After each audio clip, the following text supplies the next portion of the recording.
നമസ്കാരം. ഇത് ഒരു മത്സരമല്ല, രാജ്യം തന്നിലേൽപ്പിച്ച നിയോഗമാണെന്നാണ് NDA സ്ഥാനാർത്ഥിയായിട്ടുള്ള രാജീവ് ചന്ദ്രശേഖർ പറയുന്നത്. ടെക് ഹബും നോളജ് സെൻറ്ററും ബ്ലൂ എക്കോണമിയും സ്പോർട്സ് ടൂറിസം എന്നീ മേഖലകളിലൊക്കെ തിരുവനന്തപുരത്ത് കൊണ്ടുവരേണ്ട വികസനം അതിനെ സംബന്ധിച്ച് വ്യക്തമായിട്ടുള്ള ധാരണയുണ്ട് എന്ന് അദ്ദേഹം പറയുന്നു. ജനങ്ങളെ സമീപിച്ചപ്പോൾ വർഷങ്ങളായി പരിഹാരമില്ലാതെ കിടക്കുന്ന നിരവധി പ്രശ്നങ്ങളാണ് അവർ ചൂണ്ടിക്കാട്ടുന്നത് എന്ന് പറയുന്നു. പരമാവധി നിക്ഷേപങ്ങളും ഒട്ടേറെ വികസന പദ്ധതികളും കൊണ്ടുവന്നൊരു മാറ്റമുണ്ടാക്കുവാനുള്ള നിയോഗവുമായാണ് താനിവിടെ ഇറങ്ങിയിരിക്കുന്നതെന്ന് അദ്ദേഹം പറയുകയാണ്. കാര്യങ്ങൾ ചെയ്തു കാണിക്കുന്ന രാഷ്ട്രീയമാണ് എൻ്റേത് എന്നും പുരോഗതി, വികസനം, തൊഴിലവസരങ്ങൾ, നിക്ഷേപം എന്നിവയാണ് കാലഘട്ടത്തിൻ്റെ ആവശ്യമെന്നും ഇതിനെക്കുറിച്ച് വ്യക്തമായിട്ടുള്ള കാഴ്ചപ്പാടുകൾ ഉണ്ട് എന്നും അത് നടപ്പിലാക്കി കാണിക്കുകയാണ് തൻ്റെ ദൗത്യമെന്നും രാജീവ് ചന്ദ്രശേഖർ തിരുവനന്തപുരം ജനങ്ങളോട് പറയുന്നു. ജനങ്ങൾ പറയുന്ന വിഷമങ്ങളെല്ലാം അപ്പോൾ എഴുതി സൂക്ഷിക്കുന്നു, അവ പരിഹരിക്കും. വികസനമില്ലായ്മ വളരെ സങ്കടത്തോടെയാണ് കാണുന്നത് എന്നും ഇത് മാറേണ്ടതാണ് എന്നും മാറ്റാൻ ആഗ്രഹമുണ്ട്, അത് ഞാൻ ചെയ്യുക തന്നെ ചെയ്യും. പതിവ് വാഗ്ദാനങ്ങളായിരിക്കില്ല ഇത് എന്നും നടപ്പിലാക്കുന്ന കാര്യങ്ങളെ പറയുന്നത് ചെയ്യും. ഭരണനേട്ടം ജനങ്ങൾക്ക് മുന്നിൽ വയ്ക്കുവാനോ സ്വന്തം പ്രകടനത്തിൻ്റെ വിലയിരുത്തലുകൾ നടത്തുവാനോ ഇല്ലാത്തവരാണ് തെരഞ്ഞെടുപ്പിൽ നുണപ്രചരണങ്ങളുമായി രംഗത്ത് വരുന്നത് എന്നുകൂടി അദ്ദേഹം ഓർമ്മിപ്പിക്കുകയാണ്. അവർ അവതരിപ്പിക്കുന്നത് മടിയൻ്റെ രാഷ്ട്രീയമാണ് എന്ന് പറയാതിരിക്കാൻ കഴിയില്ല. എന്നാൽ ഞാൻ ജനങ്ങളെ സമീപിക്കുന്നത് എൻ്റെ പ്രകടനത്തിൻ്റെ പ്രോഗ്രസ് കാർഡുമായാണ്. ഇനി കാര്യം നടക്കുമെന്ന ഹാഷ്ടാഗുമായി വോട്ട് തേടുന്ന രാജീവ് ചന്ദ്രശേഖർ വിവിധ വിഷയങ്ങളിൽ തൻ്റെ നിലപാടുകൾ വിശദീകരിച്ചുകൊണ്ടേയിരിക്കുന്നു. മുൻ സർക്കാരുകളുടെ പ്രകടനത്തിൻ്റെ വിലയിരുത്തലുകളാണ് ഈ തിരഞ്ഞെടുപ്പ് എന്ന് പറയുമ്പോഴും അർത്ഥസത്യങ്ങൾ കൊണ്ടും നുണകൾ കൊണ്ടുമല്ല തിരഞ്ഞെടുപ്പിനെ നേരിടേണ്ടത് എന്ന് പറയേണ്ടി വരുന്നു. ഇത് ഒരു രാജ്യത്തിൻ്റെയും കേരളത്തിൻ്റെയും തിരുവനന്തപുരത്തിൻ്റെയും പുരോഗതിക്കുള്ള തിരഞ്ഞെടുപ്പാണ് എന്നാണ് പറയേണ്ടത്.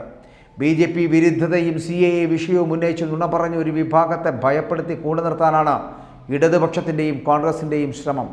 എന്നാൽ ജനങ്ങൾ ആ കെണിയിൽ വീഴില്ല എന്ന് പറയട്ടെ. ഇപ്പോൾ എല്ലാവർക്കും കാര്യങ്ങൾ മനസ്സിലാക്കുവാനുള്ള കഴിവുണ്ട് എന്ന് തിരിച്ചറിയുക. തിരഞ്ഞെടുപ്പിൽ ശരിക്കും വിലയിരുത്തപ്പെടേണ്ടത് പെർഫോമൻസിൻ്റെ രാഷ്ട്രീയമാണ്.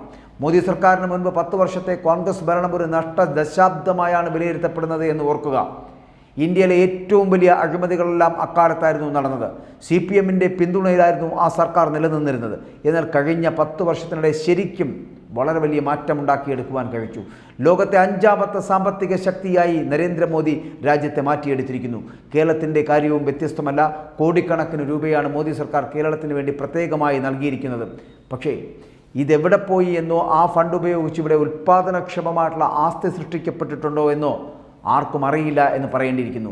തിരുവനന്തപുരത്തെ പ്രശ്നങ്ങളെക്കുറിച്ച് കുറേ കാര്യങ്ങൾ താൻ മനസ്സിലാക്കിയിട്ടുണ്ട് എന്നുകൂടി ചന്ദ്രശേഖർ പറയുകയാണ്. നരേന്ദ്രമോദിക്കൊപ്പം ഇരുന്ന് ജോലി ചെയ്താൽ ഈ പ്രശ്നങ്ങൾക്കെല്ലാം ശാശ്വതമായിട്ടുള്ള പരിഹാരം കാണാനാകുമെന്ന ആത്മവിശ്വാസം തനിക്കുണ്ട് എന്നുകൂടി അദ്ദേഹം പറയുന്നു. അതിന് താല്പര്യവും കഴിവും തനിക്കുണ്ട്. പ്രോഗ്രസ് റിപ്പോർട്ട് വെച്ച് വിലയിരുത്തുന്നു. അതായത് 15 വർഷം കണ്ട വികസന കാഴ്ചപ്പാടല്ല നമുക്ക് വേണ്ടത് എന്ന് പറയുകയാണ്. ജപ്പാനെപ്പോലെ, കൊറിയയെപ്പോലെ ഇന്ത്യക്കും എല്ലാ തരത്തിലും മുന്നിലെത്താൻ കഴിയണം. ടെക്നോളജിയിലും ആർട്ടിഫിഷ്യൽ ഇൻ്റലിജൻസിലും റോബോട്ടിക്സ്, ഫ്യൂച്ചർ ഓഫ് ഇൻ്റലിജൻസ് അടക്കമുള്ള കാര്യങ്ങളിൽ മാത്രമല്ല ഇലക്ട്രോണിക് ഉപകരണങ്ങളുടെ ഉൽപ്പാദനം, ടൂറിസത്തിൻ്റെ വികസനം, പ്രത്യേകിച്ചും ആധ്യാത്മിക ടൂറിസം അടക്കമുള്ള കാര്യങ്ങൾ, യോഗ, ആയുർവേദത്തിൻ്റെയും സാധ്യതകൾ, സ്പോർട്സ് മേഖലയുടെ വികസനം, ബ്ലൂ എക്കോണമിയെ വികസിപ്പിക്കൽ ഒക്കെ തൻ്റെ വികസന സമീപനത്തിൽ വരുന്നതാണ് എന്ന് അദ്ദേഹം പറയുന്നു. ഇതെല്ലാം ഉൾപ്പെടുത്തി നടപ്പാക്കാൻ പോകുന്ന വികസന പദ്ധതികളുടെ ഡോക്യുമെൻ്റ് വിഷൻ ഫോർ തിരുവനന്തപുരം അതും അദ്ദേഹം പുറത്തിറക്കിയിട്ടുണ്ട് എന്നതാണ്. അതാണ് തൻ്റെ സിലബസ് എന്നാണ് അദ്ദേഹം പറഞ്ഞു വെക്കുന്നത്. ഇത് നടപ്പിലാക്കാൻ ഒരു അവസരം തരണമെന്നാണ് വോട്ടർമാരോട് അദ്ദേഹം അഭ്യർത്ഥിച്ചുകൊണ്ടിരിക്കുന്നത്. വിജയിപ്പിച്ചാൽ താൻ നടപ്പാക്കുന്ന കാര്യങ്ങളുടെ പ്രോഗ്രസ് കാർഡ് വെച്ച് തന്നെ അളക്കാവുന്നതാണ് എന്നുകൂടി അദ്ദേഹം പറയുന്നു. 5 വർഷം കഴിയുമ്പോൾ ആ പ്രോഗ്രസ് കാർഡിൻ്റെ അടിസ്ഥാനത്തിൽ ജനങ്ങൾക്ക് തന്നെ വിലയിരുത്താം. അവസരം കിട്ടിയാൽ നടപ്പിലാക്കുവാനുള്ള തിരുവനന്തപുരത്തിന് വേണ്ടി ചെയ്യാൻ കഴിയുന്നതെല്ലാം തന്നെ ചെയ്യാൻ തനിക്ക് കഴിയുമെന്ന് അദ്ദേഹം ഉറപ്പ് പറയുകയാണ്. അങ്ങനെ തിരുവനന്തപുരത്തിനും ഒരു നൈപുണ്യം ഉണ്ടാകേണ്ടതുണ്ട്. നൈപുണ്യ വികസന സംവിധാനങ്ങൾ ഉണ്ട് എന്ന് പറയുന്നു. കഴിഞ്ഞ 10 വർഷമായി തിരുവനന്തപുരത്ത് യാതൊരു തരത്തിലുള്ള വികസനവും നടക്കുന്നില്ല. മറ്റു സംസ്ഥാനങ്ങളിലെ തലസ്ഥാനങ്ങൾക്കുണ്ടായ വികസനം പോലെ തിരുവനന്തപുരത്തിനും ഉണ്ടാകേണ്ടത് അത്യാവശ്യമാണ്. നിരവധിയായിട്ടുള്ള നിക്ഷേപങ്ങൾ, IT പാർക്കുകൾ, കമ്പനികൾ തുടങ്ങിയവ സ്ഥാപിച്ച് യുവാക്കൾക്ക് തൊഴിൽ നൽകുവാനുള്ള സംവിധാനമുണ്ടാക്കണം. തിരുവനന്തപുരത്തെ യുവാക്കളുടെ മികച്ച വിദ്യാഭ്യാസത്തിലൂടെയും നൈപുണ്യ വികസനത്തിലൂടെയും അവർക്ക് മെച്ചപ്പെട്ട തൊഴിലവസരങ്ങൾ സൃഷ്ടിക്കുന്നതിനായിരിക്കും തൻ്റെ ഊന്നലെന്നുകൂടി രാജീവ് പറയുന്നു. പുതുതലമുറ IT ഡിജിറ്റൽ വികസനമാണ് കേന്ദ്ര സർക്കാർ നടപ്പിലാക്കിക്കൊണ്ടിരിക്കുന്നത്. ഡിജിറ്റൽ രംഗത്ത് വൻ കുതിച്ചുചാട്ടം ഭാരതം നടത്തി കഴിഞ്ഞിരിക്കുന്നു. ലോക രാജ്യങ്ങളെപ്പോലും അത്ഭുതപ്പെടുത്തിക്കൊണ്ടാണ് ഇത്തരത്തിൽ വലിയ മാറ്റം ഭാരതം ഉണ്ടാക്കിയെടുത്തിരിക്കുന്നത്. 3ാം നരേന്ദ്രമോദി സർക്കാരിൻ്റെ കാലത്ത് ഈ രംഗത്ത് മുന്നേറ്റങ്ങൾ, അതിനേക്കാളേറെ മുന്നേറ്റങ്ങൾ സാധ്യമാക്കും. അപ്പോൾ തിരുവനന്തപുരത്തെ യുവാക്കളും അതിനനുസരിച്ച് നൈപുണ്യം നേടേണ്ടതുണ്ട് എന്നാണ് തൻ്റെ വിശ്വാസം. എല്ലാ രംഗത്തും ഈ നൈപുണ്യ വികസനം നൽകുമെന്ന പ്രഖ്യാപനവും നടപ്പിലാക്കുമെന്നതിനാണ് രാജീവ് പറയുന്നത്. കാരണം എന്തുകൊണ്ടാണ്? വാജ്പേയി സർക്കാരിൻ്റെ കാലത്ത് ഭാരതം സാമ്പത്തികമായി വളരെയധികം മുന്നേറിയിരുന്ന ഒരു കാലഘട്ടമായിരുന്നു. അതിനുശേഷം വന്ന UPA സർക്കാർ വീണ്ടും പിന്നോട്ടടിക്കുന്ന ഒരു സ്ഥിതിവിശേഷം ഉണ്ടാക്കി. നിലവിൽ ലോകത്തെ നിയന്ത്രിക്കുന്ന സ്ഥാനത്തേക്ക് ഭാരതം എത്തിക്കഴിഞ്ഞിരിക്കുന്നു. അതിന് ഉദാഹരണമാണ് യുക്രൈൻ യുദ്ധസമയത്ത് യുദ്ധം നിർത്തിവയ്പ്പിച്ച് ഭാരതത്തിലുള്ളവരെ തിരികെ നാട്ടിലെത്തിക്കുവാൻ സാധിച്ചത് എന്നുകൂടി പറയട്ടെ. IT രംഗത്ത് വൻ കുതിച്ചുചാട്ടം അത് ഭാരതത്തിൽ നടക്കുന്നുണ്ട്.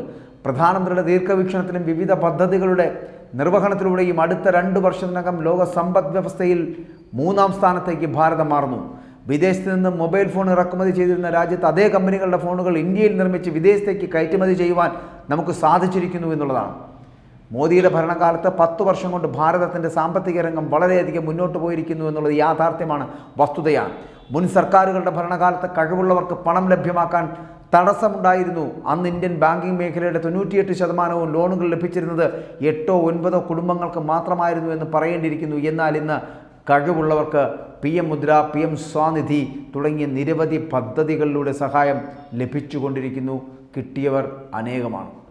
അതുകൊണ്ട് തിരുവനന്തപുരം മാറേണ്ടതുണ്ട്. അടിസ്ഥാന സൗകര്യ വികസന രംഗത്ത് വൻകിട പദ്ധതികൾ നടപ്പിലാക്കുന്നതിനുള്ള ശേഷി നമ്മുടെ നാടിനില്ല എന്നായിരുന്നു ഇതുവരെ പലരും ബാധിച്ചിരുന്നത്. എന്നാൽ ഇന്ത്യക്ക് അത്രയും വലിയ ശേഷിയില്ല എന്നാണ് ചൈന അടക്കം പ്രചരിപ്പിച്ചു കൊണ്ടിരുന്നത്. എന്നാൽ ഇതേ ഇന്ത്യക്കാരുമാണ് ഈ വർഷം 11 ലക്ഷം കോടിയുടെ അടിസ്ഥാന സൗകര്യ വികസന പദ്ധതികൾ നടപ്പിലാക്കിയിരിക്കുന്നത്. കേരളത്തിൽ മാത്രം 58,000 കോടിയുടെ റോഡുകളും 35 റെയിൽവേ സ്റ്റേഷനുകളും പുതിയ വന്ദേ ഭാരത് ട്രെയിനുകളും വിമാനത്താവള നവീകരണവുമെല്ലാം ഇതിനകത്ത് നടന്നിരിക്കുന്നു. ഇതെല്ലാം വികസിത കേരളം, വികസിത ഭാരതം എന്ന ലക്ഷ്യത്തിലേക്കുള്ള കരുത്തുറ്റ ചുവടുകളാണ് എന്ന് പറയാതിരിക്കാൻ കഴിയില്ല. മുൻപ് അടിസ്ഥാന സൗകര്യ വികസന പദ്ധതി എന്ന് പറഞ്ഞാൽ അഴിമതിയും ബാധ്യതകളുമായിരുന്നു. ഇന്ന് അടിസ്ഥാന വികസനം എന്നത് വേഗത, വലിപ്പം, ഉടൻ നടപ്പിലാക്കൽ എന്നൊരു പുതിയ രീതിയിലേക്ക് മാറിയിരിക്കുന്നു. കഴിഞ്ഞ 10 വർഷത്തിനിടെ നാം 5ാമത്തെ ഏറ്റവും വലിയ സാമ്പത്തിക ശക്തിയായി മാറിയിരിക്കുന്നു. സമീപ ഭാവിയിൽ തന്നെ 3ാമത്തെ സാമ്പത്തിക ശക്തിയായി മാറും. നാം ഒരു പുതിയ ഭാരതമാണ് സൃഷ്ടിക്കാൻ പോകുന്നത് എന്ന് മറന്നു പോകരുത്. അതിലൂടെ ഒരു വികസിത കേരളവും സൃഷ്ടിക്കപ്പെടേണ്ടതുണ്ട്. കേരളത്തിൻ്റെ തലസ്ഥാന നഗരിയായ തിരുവനന്തപുരം അതിനോടൊപ്പം തന്നെ മറിയേണ്ടതുണ്ട് എന്നാണ് പറയപ്പെടുന്നത്. സാങ്കേതിക വിദ്യയുടെ കേന്ദ്രമായി മാറണം. കാരണം നിർമ്മിത ബുദ്ധിയിൽ പരിശീലനം നൽകുന്നതിന് തിരുവനന്തപുരത്തെ കോളേജുകളിൽ AI ലാബുകൾ സ്ഥാപിക്കാൻ പോകുന്നു. നിർമ്മിത ബുദ്ധി, നൂതനാശയ ആവാസ വ്യവസ്ഥ ശക്തിപ്പെടുത്തുന്നതിനുള്ള ദൗത്യത്തിൻ്റെ ഭാഗമായിട്ടാണ് പുതിയ AI ലാബുകൾ തിരുവനന്തപുരത്ത് വരാൻ പോകുന്നത്. സാങ്കേതിക മേഖലയിലെ ആഗോള കമ്പനിയുമായി സഹകരിച്ചായും അത്തരത്തിലുള്ള നടപടികൾ നടപ്പാക്കാൻ പോകുന്ന AI പരിശീലനം നൽകുന്നതിനുള്ള അടിസ്ഥാന സൗകര്യം കേന്ദ്ര ഗവൺമെൻറ് ലഭ്യമാക്കുകയും ചെയ്യും. കോളേജുകൾ തയ്യാറാകുന്നതിനനുസരിച്ച് പരിശീലനം ആരംഭിക്കുവാൻ കഴിയും. ഒരു കാലത്ത് തിരുവനന്തപുരം സാങ്കേതിക വിദ്യയുടെ കേന്ദ്രമായിട്ടാണ് അറിയപ്പെട്ടിരുന്ന ആ പ്രൗഢി തിരികെ കൊണ്ടുവരുന്നതിന് പദ്ധതി സഹായമാകുക തന്നെ ചെയ്യും. ഇൻഫർമേഷൻ ടെക്നോളജി മേഖലയിൽ രാജ്യം വലിയ മുന്നേറ്റം നടത്തിയ ദശകമാണ് കടന്നു പോകുന്നത്. ദേശീയ തലത്തിൽ നിർമ്മിത ബുദ്ധി ദൗത്യത്തിനായി 10,371.92 കോടി രൂപ ബജറ്റ് വിഹിതത്തിന് കേന്ദ്രമന്ത്രിസഭായോഗം അംഗീകാരം നൽകിക്കഴിഞ്ഞു. പൊതു സ്വകാര്യ മേഖലകളിലുടനീളമുള്ള തന്ത്രപരമായ പരിപാടികളിലൂടെയും പങ്കാളിത്തത്തിലൂടെയും നിർമ്മിത ബുദ്ധി നവീകരണത്തിനായിട്ട് സമഗ്ര പദ്ധതികൾ ആവിഷ്കരിക്കുന്നു. കമ്പ്യൂട്ടിംഗ് പ്രവേശനം ജനാധിപത്യവൽക്കരിക്കുക, ഡാറ്റയുടെ ഗുണനിലവാരം മെച്ചപ്പെടുത്തുക, തദ്ദേശീയ നിർമ്മിത ബുദ്ധി കഴിവുകൾ വികസിപ്പിക്കുക, മികച്ച നിർമ്മിത ബുദ്ധി പ്രതിഭകളെ ആകർഷിക്കുക, വ്യവസായ സഹകരണം പ്രാപ്തമാക്കുക, സ്റ്റാർട്ടപ്പ് നഷ്ടസാധ്യത മൂലധനം നൽകൽ, സാമൂഹികമായി സ്വാധീനം ചെലുത്തുന്ന നിർമ്മിത ബുദ്ധി പദ്ധതികൾ ഉറപ്പാക്കൽ, ധാർമ്മിക നിർമ്മിത ബുദ്ധിയെ ശക്തിപ്പെടുത്തൽ എന്നിവയിലൂടെ ഇന്ത്യയുടെ നിർമ്മിത ബുദ്ധി പദ്ധതികളുടെ ഉത്തരവാദിത്തമുള്ളതും സമഗ്രവുമായിട്ടുള്ള വളർച്ചയ്ക്ക് വഴിയൊരുക്കപ്പെടുന്നു. ഇനിയുമുണ്ട് തീരദേശവാസികൾക്കടക്കമുള്ള ഗ്യാരണ്ടി. തീരദേശവാസികൾ ഇന്ന് അനുഭവിക്കുന്ന എല്ലാ പ്രശ്നങ്ങൾക്കും പരിഹാരം കാണാൻ നരേന്ദ്രമോദിയുടെ നേതൃത്വത്തിലുള്ള NDA സർക്കാർ പ്രതിജ്ഞാബദ്ധമാണെന്ന് പറയേണ്ടിയിരിക്കുന്നു. കേരളത്തിൽ മാറി ഭരിച്ച ഇടതുപക്ഷവും കോൺഗ്രസും തീരദേശവാസികളുടെ പ്രശ്നങ്ങൾ പരിഹരിക്കുവാൻ ഒന്നും ചെയ്തിട്ടില്ല എന്നുള്ളതാണ്. തീരദേശത്ത് വസിക്കുന്ന മത്സ്യത്തൊഴിലാളികളും സാധാരണക്കാരുമായ ജനങ്ങളെ അവർ കബളിപ്പിക്കുകയായിരുന്നു. കേന്ദ്രത്തിൽ മോദി സർക്കാർ വീണ്ടും അധികാരത്തിലെത്തുന്ന കാലം വിദൂരമല്ല.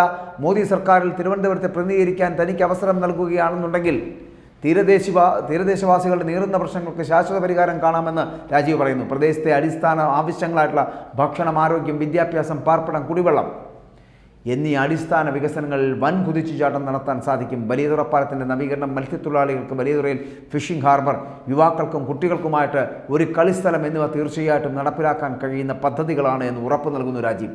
ഇത് പ്രധാനമന്ത്രി നരേന്ദ്രമോദി നൽകുന്ന ഗ്യാരണ്ടിയാണ്. കായിക മേഖലയിലടക്കം വലിയ കാര്യങ്ങൾ നടക്കേണ്ടതുണ്ട്, വലിയ കുതിച്ചുചാട്ടം നടക്കണം. നരേന്ദ്രമോദിയുടെ വിഷൻ ഡോക്യുമെൻറ്റിൽ അടുത്ത 5 വർഷത്തെ ലക്ഷ്യത്തിൽ ആദ്യ പരിഗണന കായിക രംഗത്തിലാണ്. അതുകൊണ്ട് തന്നെ തിരുവനന്തപുരം മണ്ഡലത്തിൻ്റെ വികസന പദ്ധതിയിൽ കായിക മേഖലയ്ക്കും പ്രത്യേക പരിഗണന നൽകിയിട്ടുണ്ട് എന്നുള്ളതാണ് വസ്തുത. യുവതി യുവാക്കളെ കായിക രംഗത്ത് ശക്തിപ്പെടുത്തുവാൻ വലിയ ഇടപെടലുകൾ ഉണ്ടാകേണ്ടിയിരിക്കുന്നു. തീരപ്രദേശത്ത് വളരെ കഴിവുള്ള ഫുട്ബോൾ കളിക്കാർ അടക്കമുണ്ട്. എന്നാൽ ഒരു ഘട്ടം എത്തുമ്പോൾ പല സാഹചര്യങ്ങൾ കാരണം അവർ കായികമേള വിട്ട് മറ്റ് തൊഴിൽ സാധ്യതകൾ തേടിപ്പോകുന്ന ഒരു സാഹചര്യത്തിലേക്ക് എത്തപ്പെടുന്നു.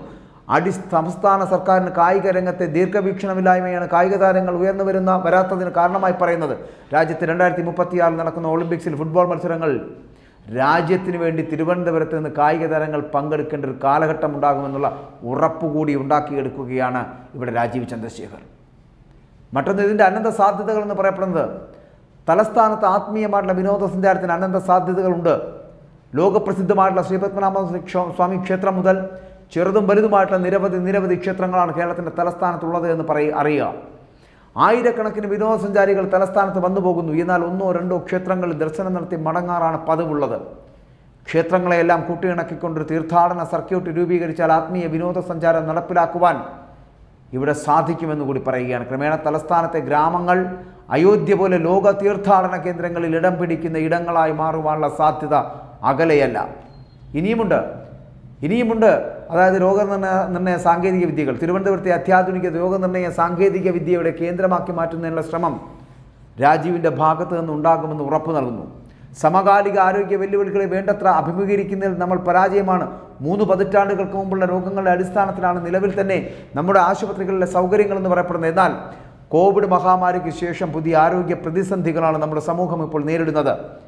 യുവജനങ്ങളിൽ വളരെ നേരത്തെ തന്നെ സംഭവിക്കുന്ന ഹൃദയാഘാതങ്ങൾ, ഡയബറ്റിക്, ജീവിതശൈലി രോഗങ്ങൾ തുടങ്ങിയ അനവധി പ്രശ്നങ്ങൾക്ക് അത്യാധുനികമായിട്ടുള്ള ചികിത്സാ സൗകര്യങ്ങൾ നമുക്ക് വേണ്ടതുണ്ട്.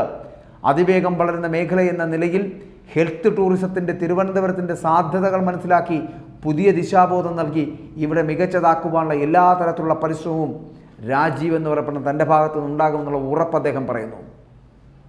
തിരുവനന്തപുരത്തെ വികസനത്തിലേക്ക് നയിക്കുകയാണ് തൻ്റെ ലക്ഷ്യമെന്നും ഇതൊരു നിയോഗമായി ഏറ്റെടുക്കുന്നുവെന്നും വികസനത്തിൻ്റെ റിവേഴ്സ് ഗിയറിൽ പിന്നോട്ട് പോയിക്കൊണ്ടിരിക്കുന്ന തിരുവനന്തപുരം എന്ന് പറയപ്പെടുന്ന ഈ പട്ടണത്തെ ഗിയർ മാറ്റി മുന്നോട്ട് നയിക്കുകയാണ് തൻ്റെ ദൗത്യമെന്ന് പറഞ്ഞു വെക്കുകയാണ് അദ്ദേഹം. ഇവിടെ വേണ്ടത് പുരോഗതിയും വികസനവും തൊഴിലും നിക്ഷേപവുമാണ്. ഇത് യാഥാർത്ഥ്യമാക്കുവാനുള്ള കാര്യങ്ങൾ താൻ സമയബന്ധിതമായി ചെയ്തു കാണിക്കും. ജനങ്ങളുടെ ജീവിതത്തിൽ ഗുണപരമായിട്ടുള്ള മാറ്റമുണ്ടാക്കുക എന്ന ലക്ഷ്യവുമായിട്ടാണ് 18 വർഷം മുമ്പ് രാഷ്ട്രീയത്തിലിറങ്ങിയത് എന്നും കുണ്ടും കുഴിയുമില്ലാതെ റോഡുകളും ടാപ്പിലൂടെ ലഭിക്കുന്ന ശുദ്ധമായ കുടിവെള്ളവും ഉജ്ജൽ യോജന സബ്സിഡിയിൽ നിങ്ങൾക്ക് ലഭിക്കേണ്ട ഗ്യാസ് കണക്ഷനുകളും ഒന്നും ഇനിയും എത്താത്ത എത്രയോ വീടുകൾ നമ്മുടെ തിരുവനന്തപുരത്ത് ഇപ്പോഴുമുണ്ട് എന്ന് പറയുമ്പോൾ മനസമാധാനത്തോടെ അന്തി ഉറങ്ങാൻ കഴിയുന്ന വീടുകളും തീരദേശവാസികളടക്കം തിരുവനന്തപുരത്തെ ജനങ്ങൾ കാലാകാലമായി അനുഭവിച്ചു വരുന്ന നിത്യജീവിത പ്രശ്നങ്ങൾക്ക് തന്നാലാവും വിധമുള്ള പരിഹാരമുണ്ടാക്കലുകൾ ആകും ഇനിയൊരു സ്വപ്നമായി കടലാസിൽ ഒതുങ്ങരുത് എന്നും ഇവയെല്ലാം യാഥാർത്ഥ്യമാക്കുക എന്നത് തൻ്റെ ഒരു നിയോഗമായി തന്നെ താൻ കരുതുന്നുവെന്നും നരേന്ദ്രമോദി സർക്കാരിന് കീഴിൽ പ്രവർത്തിക്കുന്ന താൻ അത് ചെയ്യുക തന്നെ ചെയ്യുമെന്നും രാജീവ് ഉറപ്പ് നൽകുന്നു. രാജീവ് ചന്ദ്രശേഖറിൻ്റെ വാക്കുകളിലെ ഊർജ്ജം കേൾക്കുന്നവർ ഇനി കാര്യം നടക്കുമെന്ന് ഉറപ്പ് പറയുന്ന തരത്തിലേക്ക് എത്തിയിരിക്കുന്നു.